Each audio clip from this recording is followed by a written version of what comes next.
Alright everyone, it's time for Occult Literature, video number 174, The Devil. If the devil should die, would God make another? Now this is an anti-religious, irreligious, agnostic tract by none other than Robert Ingersoll, famous orator, basically the godfather of the agnostic movement within the context of the Western world. Link in the description of my edition of this work on Amazon. Second and third links are to my books blogs. Now there are other editions that have like 120 pages or whatever. Most of that is advertisements.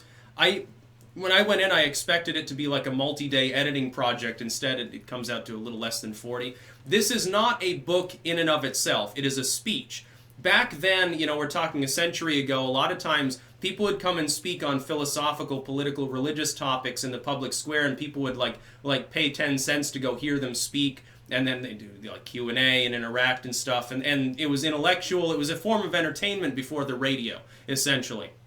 Before the idea of sitting around the radio, some of these other more decentralized things, they would congregate together in the town hall to hear people speak. Now, Ingersoll takes up the line of, well, there's a two-pronged attack that he delivers here. The first is actually scriptural, and he's saying, look, there are contradictions within the context of the New Testament specifically.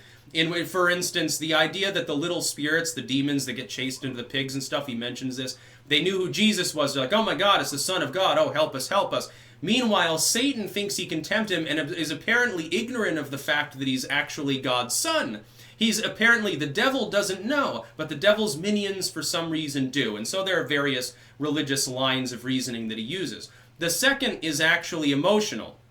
And he's like, well, how can there be a heaven at all, knowing that, you know, if there's a hell too, the counterpart to heaven, posited by Christianity? How can you truly be happy for eternity, which is your deserved reward supposedly listed by Jesus himself, if you know that some of your loved ones and friends are burning eternally? How can that be justified as well? You know, limitless punishment for limited amounts of sin and all of these other things. And he comes to the conclusion, it would be better if there's no God and there's literally nothing than for there to be a heaven and also at the same time be a hell. It's more justified for them not to exist on any logical, reasonable bounds. Now, do I agree with all of his conclusions? No, I'm not like dedicated, he's more of an agnostic atheist, let's face it, in the general sense. But it is important to include this, because this kind of philosophical debate, it's symbolic of the debates that were being had. Specifically, we're talking the end of the 19th, early 20th centuries. This was a huge thing.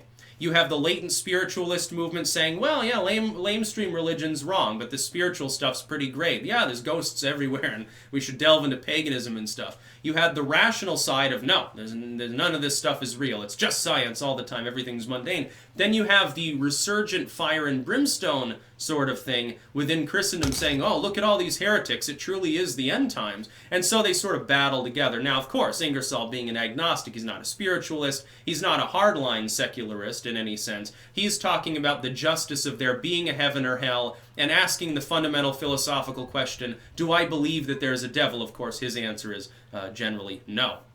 So link in the description of my edition of this work on Amazon. Again, great work, rather short, but remember, this is more of a speech than a booklet. It's just been turned into a booklet. Very interesting second and third links to my books blogs, WordPress, and Blogspot, where you can get other works as well. And there is some irreligious content, like my non-fiction Bible, which is a joke manuscript. That's about all. Peace out.